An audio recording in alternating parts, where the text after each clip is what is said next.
Good afternoon. My name is Donna Feazell, and I'm your host of Donna's Edge Talk Show. Thank you so much for watching every day, Monday through Friday, from 1 to 3 p.m. Central, as I get to ride home with you in the afternoon. You can find us on television, channel 182 on Charter Communications and Abundance Television, which is found on Roku, Apple TV, and Amazon Fire. Don't forget the podcast, thenewscasters.com. We're always proud to see you every day. By the way, ideas for shows, all you got to do is send an email to Donna@donnasedge.com. Receiving a lot of emails about relationships. How do I patch them up? Donna can do a little bit of research on that. And we have, so we just finished a show about adding humor into conflict. Again, not a laugh fest. Got to be sensitive of the other person's feelings. They have to feel like you're not making fun of them, and you got to make sure that you're not being obnoxious about it as well.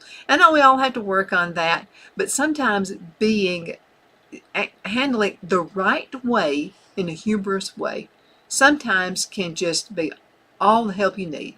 And because everybody wants to feel like they're part of something. I know everybody does. You're a human being. You want to feel like you're part of the crowd. You want to feel like you're part of the group. You also want to feel like, that you're just part of it, that you mean something to the world. And something you do means something to the world. So this is the second part. And so we spent a lot of time with tip number 1. And tip number 1 was actually managing conflict with humor. And it was make sure you're both in on the joke. That's probably the biggest thing. Because if you're both not in on the joke, it's going to look as if you're making fun. It's going to look as if you're being obnoxious. It's going to come across that way. So let's talk about tip number 2. Don't use humor to cover up emotions. And sometimes that's what we're doing. So humor can help you to stay resilient in the face of life's challenges, and we're going to have them. And anytime you have two people together, somebody's going to be offended. That's just the way it is.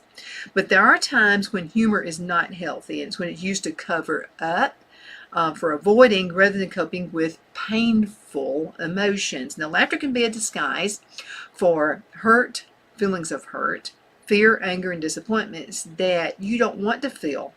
And you don't know how to express it. So sometimes that's where it comes from. Now, you can be funny about the truth, but covering up the truth isn't funny.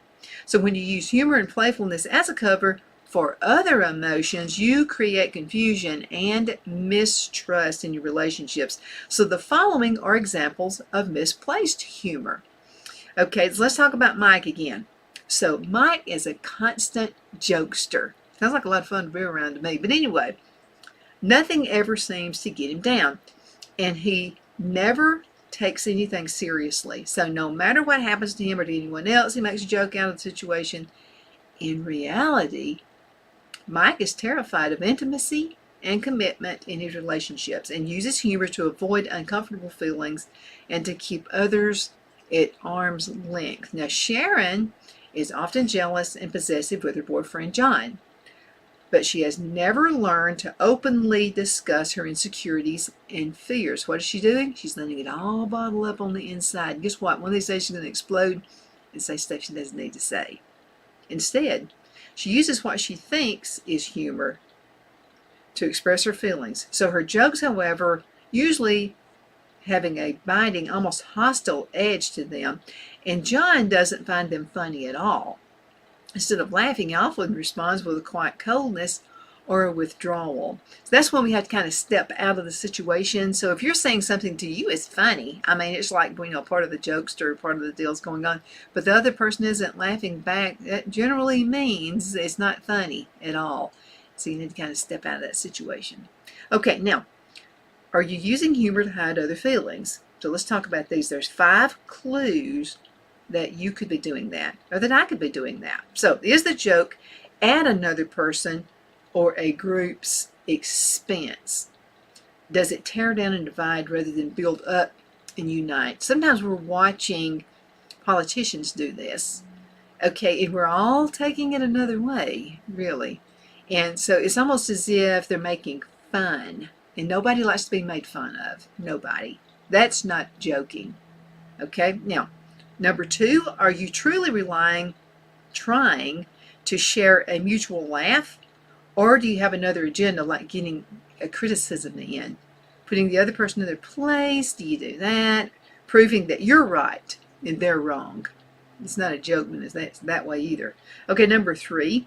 Do you often use humor to put yourself down? There's nothing wrong with a good-natured poking fun of yourself, but frequent self-despairing jokes may be a defense mechanism for low self-esteem and insecurity. And number 4, is humor your default? Even in a serious situation that calls for sensitivity and maturity, have you been told by more than one person that your jokes are inappropriate or maybe ill-timed? Number 5, do other people take you seriously, or do they just see you as a clown? Laugh, but not someone to depend on in difficult times. That could very well be. Okay, now let's go ahead and get started with tip number 3. So what you want to do is develop a smarter sense of humor. Let me check the time, because I'm going to tell you what, I could spend all day with you and forget what time it is. Okay, so develop a smarter sense of humor. Let's find out what that means. So, and again, this is found on an awesome website I go to a lot. It's called helpguide.org. Helpguide.org. Now, some find it easier than others to use humor, especially in tense situations. If your efforts aren't going over well, the following tips may help. Okay, so you could monitor nonverbal clues. You got to really pay attention here. So if someone isn't enjoying your attempts at humor, or they start looking away, and you can be able to tell from their body language, does their smile seem fake or forced? Are they leaning away from you or leaning towards you, encouraging you to continue? Now, avoid mean-spirited humor. It may work for some comedians on stage, but I mean, who wants that? I mean, really, some of these mean-spirited comedians on stage, they're for a particular group and then against another one. So it's like they're just constantly digging. Who likes that? Even if I'm not on that person's side that's being dug, that's just not a good thing. It may work for comedians on stage, but used one-on-one, it will not only fall flat, but will also damage your relationship. Saying something hurtful or insulting, even when framed as a joke, may alienate the other person and weaken the bond between you and that other person. Create inside jokes. An inside joke is something that only the two of you understand. It can often be reduced to a word or short phrase that reminds you both of some funny incident or an amusing story, and is usually guaranteed to generate a smile or laugh from the other person. Now, when two people are the only ones in on that joke, it can create intimacy and draw you together. So it's safe to start. Let's talk about this one. It's safe to start with self-depreciating humor. Now, what in the world is that? Let's talk about it. If you're uncomfortable with making light-hearted banter or cracking jokes, or you struggle to know what's appropriate in any given situation, start by using self-depreciating humor. We all love people who don't take themselves too seriously and are able to gently poke fun at their own failings. After all, we're all flawed, right? And we all make mistakes. So if you're having a bad hair day, which I have often, or you've just spilled coffee over yourself, make a joke over it. Even if the joke falls flat and comes out wrong, the only person you risk offending is yourself. So I was at a meeting, and I'm going to tell you, somebody with long hair, I'm just telling you, we dread rain, because rain can really like turn hair into like super bad hair in no time. And so I did not have time to fix my hair. So what did I do? I joked about it raining outside. They even mentioned, hey, I'll take this rain because when my garden comes up, who cares about hair anyway? So that's how you have to handle situations. Make fun of yourself if you're going to do, not at the other person, okay, because they're not going to get it. And it's going to appear as if you're making fun of them. So if you're going to come across something really funny and studious, let it be at you. Okay, now, once you're comfortable about making jokes again about yourself, you can broaden your range to include any other types of humor. So find your space for healing and for growth. So Regain is an online couples counseling service. Regain, that's Regain. and you can find it online. So whether you're facing problems with communication, intimacy, or trust, Regain's licensed accredited therapist can also help you improve your relationship.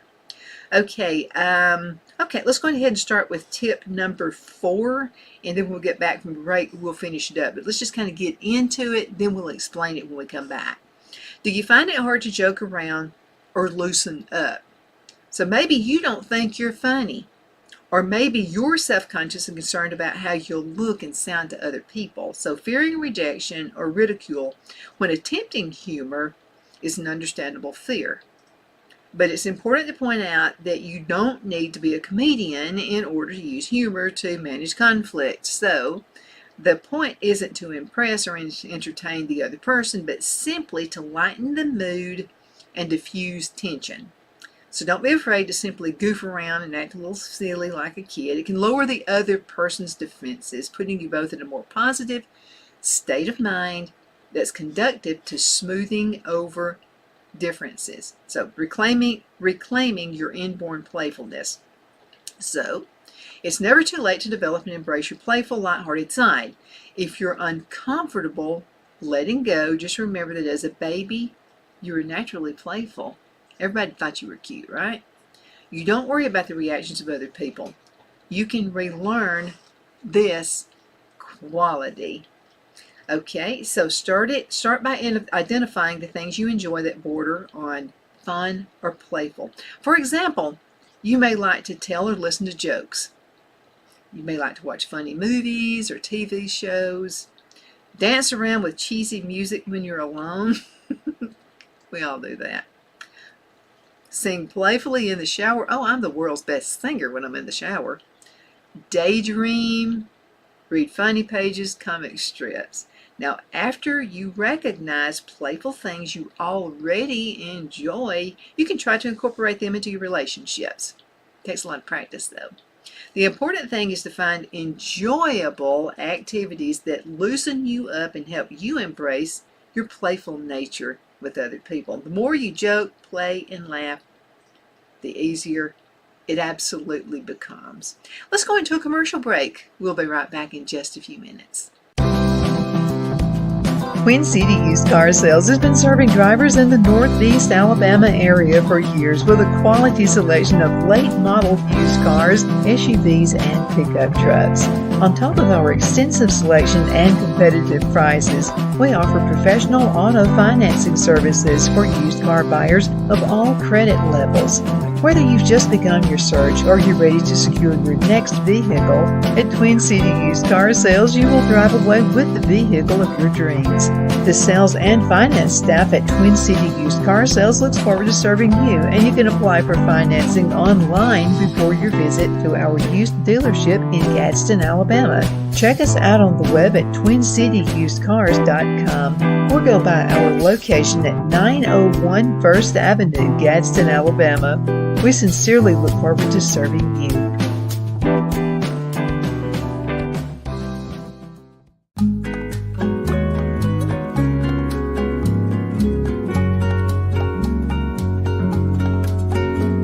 At Lamone's Mexican Restaurant, located in Henniger, Alabama, and voted Best Mexican Restaurant of DeKalb County, Alabama 2020, we're here to serve you with authentic Mexican cuisine. Order easily online by going to lamonsmex.com or call 256-657-3999 to place your order. We're open Sunday through Thursday 11 a.m. to 9 p.m. and Friday and Saturday 11 a.m. to 10 p.m. Whether you're celebrating a cozy date night for two or a celebration for a crowd, at Lamone's you'll love our atmosphere and friendly servers. Thank you for dining with Lamone's Mexican Restaurant.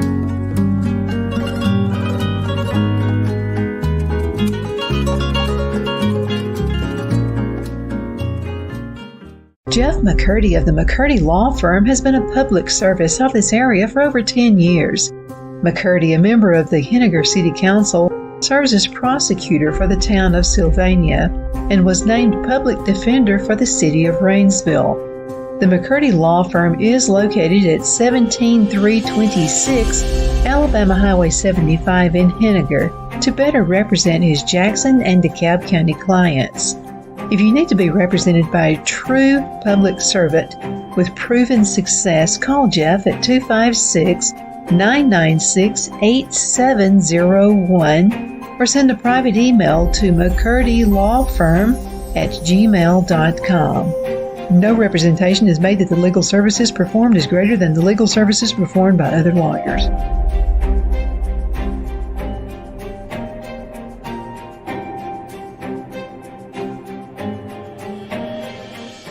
At Liberty Bank, we're all about community, whether it's to help with a charity fundraiser or help families in need. Toys at Christmas or a local football team, we're here for you. You see, we realize the importance of family. Sometimes it's to build a new home or necessary home repairs. We're here for you. If you like the feel of a small town bank with all the conveniences of a big city bank, we're here to serve you. You will find us at any of our convenient locations in DeKalb, Marshall, Etowah, and Blount counties in North Alabama.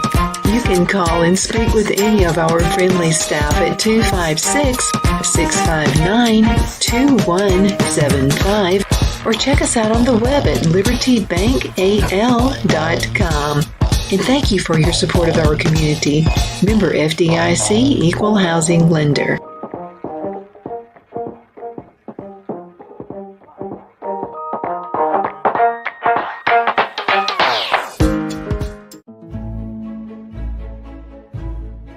The Hatter Cafe and Country Inn is nestled in the northeast corner of Alabama the Beautiful in the delightful town of Mentone. We're located on top of scenic Lookout Mountain near Little River and DeSoto State Park and located only 5 minutes from shopping and restaurants. There is also a nearby community walking path and golf course. We welcome everyone through the doors and we are committed to outstanding service for all guests. At the Hatter Cafe and Country Inn, we invite people from all walks of life to come and get away from it all, enjoy the open spaces, treetop views, fresh, clean air, and experience Southern hospitality at its finest. We look forward to hosting you. To reserve a special event, or if you would love a special getaway at the Country Inn, you can call us at 256-634-2018.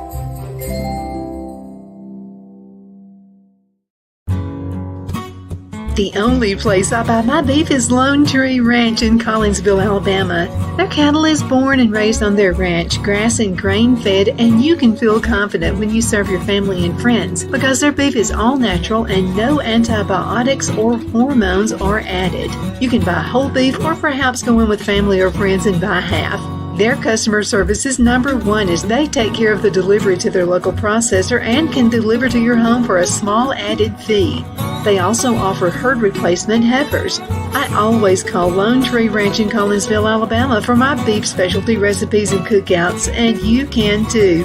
Food shortages are increasing, so buy local by calling 256-523-6462. That's 256-523-6462.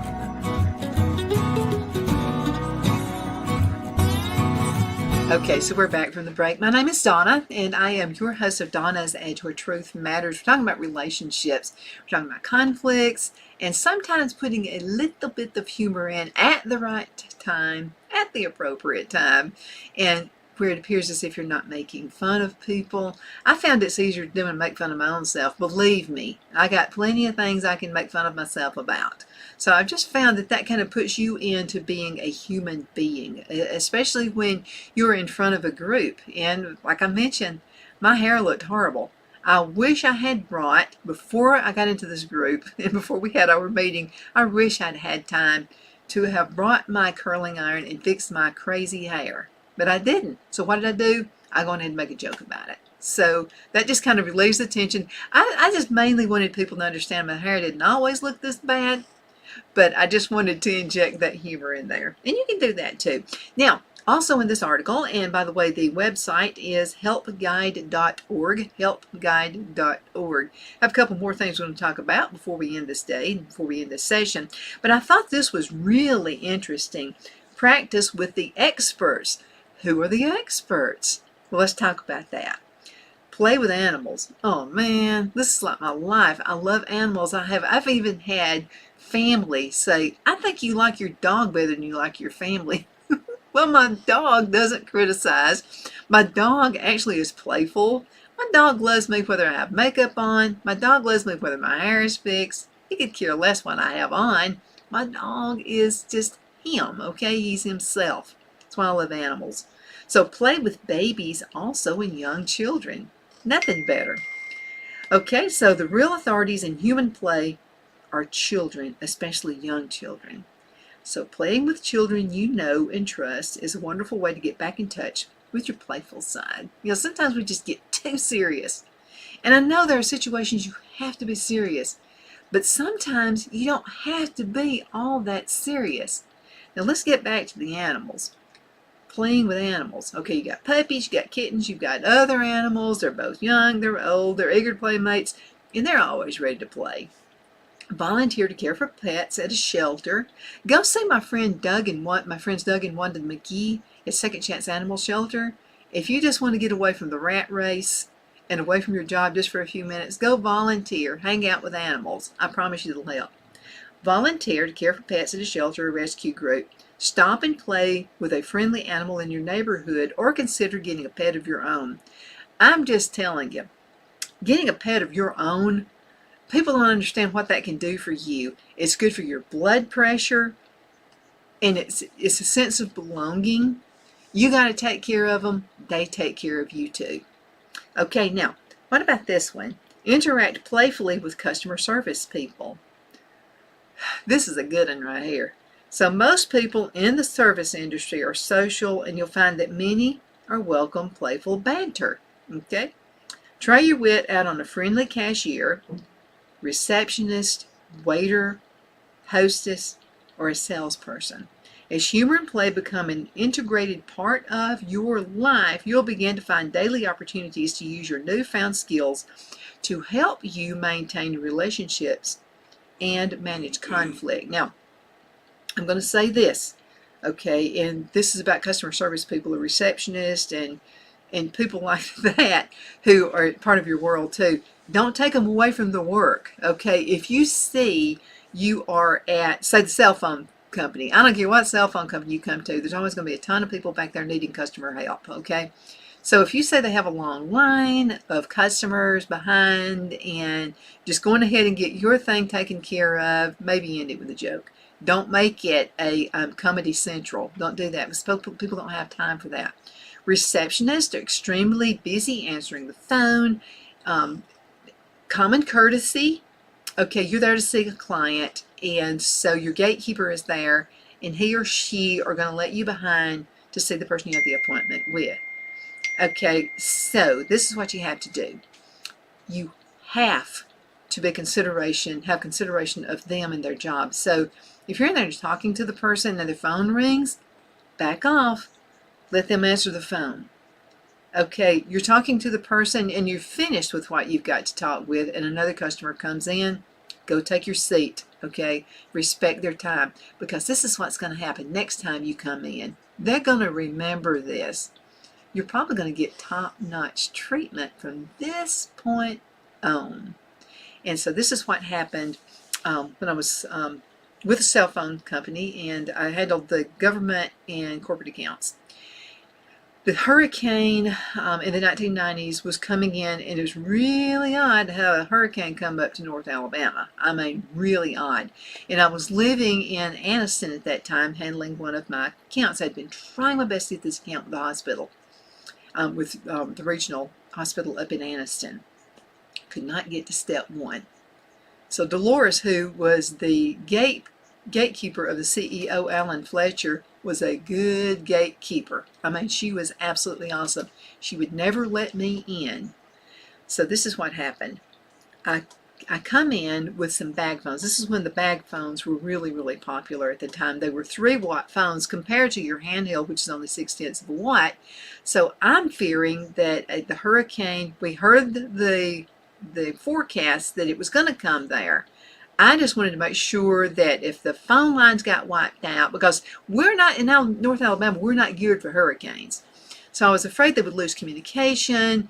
You would have patients who might die because there was no communication. So that was my number one concern. So I walk in with a couple of bag phones, Did not have an appointment. Dolores was not busy at that time. So I just came in and I said, I'm here to help. Well, when I said I'm here to help because of the hurricane, she looked at me and listened. I said, cell phones are new. You might not even know what a cell phone does. You know, because I'm talking they were brand new. This is in the 80s. Nobody had a cell phone like they do now. And so I had the bag phone. I said, to kind of give you a quick lesson, the handheld phone right here is 0.6 of a watt. These bag phones, they're ugly, but they come with battery packs, and they're actually 3-watt phones. She said, stay right there. So I was here. She went, she's the only, when you got a good gatekeeper, think about this. They're going to wind up being your best ally when you come in with something concrete and the reason they should see the decision maker. So she said, I'll be right back. So she goes back there, his office. So the CEO, Alan Fletcher, comes out. And he said, show me what you have. And I said, well, I'm kind of freaking because I'm afraid you guys could lose communication if the hurricane does as predicted. And I don't want you guys to be without communication. So I just gave him a real quick reading on what it was about. And he said, we'll be glad to pay for this. And I said, no, I've already talked to the general manager of the company. He has already said, let you guys have 10 of them. I said, if you want to do it. I said, just need to sign just a little piece of paper that I brought them here and what I included. Man, that worked. That did it. You know why? Because I put myself out of the equation, and I was truly concerned something could happen to the patient, and a patient could die because of the hurricane because they couldn't have communication. So I come back, bring them out, I set them up, and my friend Buddy Island, by the way, he was with the power company. Buddy is retired. Both of us retired from that work. And so Buddy was actually the electricity person, power person, and then I was actually the cell phone person, the communications person. And so I'm there, I helped set up. Buddy and I were both working on this project together, and it worked. And so I had to give him a quick, and I said, no, let's get some folks in here, okay? But I want your maintenance person and anybody who could possibly, you know, if I can't get here, I plan on being here, but if I can't get here, I would like to train some folks. So I did. I trained them on the batteries, and I told them, and this is back in the day, you know, the battery packs didn't last but about 60 minutes of talk time. Now, if you just let them sit there, it would be about 5 hours. So it was really important. I brought extra batteries that we would have them charging up and ready, just in case something happened in the battery, because they would build up a memory. I had to teach that to them as well. So I had everything out there ready. It all worked. And again, that receptionist is your lifeline. That receptionist, the person, the gatekeeper, is your lifeline. Again, don't go in making jokes, taking up all their time. They're extremely busy. And I would imagine it's much worse now after COVID hit, because so many companies have less employees, and some of the employees, I would think now the gatekeeper is doing not only keeping you away from the decision maker, but other things. I can only imagine how rough it is on them right now. So anyway, always be fun to be around, okay? Don't be an old sad sack. Be fun to be around. Be a person that is going to take care of an issue, take care of a problem. If it's a group setting, make sure that you're there for them. Little humor goes a long way. A little humor goes a long way. And then again, you'll be part of the team from that point on. Thank you so much for watching. My name is Donna, and I am your host of Donna's Edge Talk Show. Thank you so much for watching every day, Monday through Friday, from 1 to 3 p.m. Central, as I get right home with you in the afternoon. If you have any suggestions or ideas for shows, please pop them at me. I'll be glad to do that. Okay, thank you so much for watching.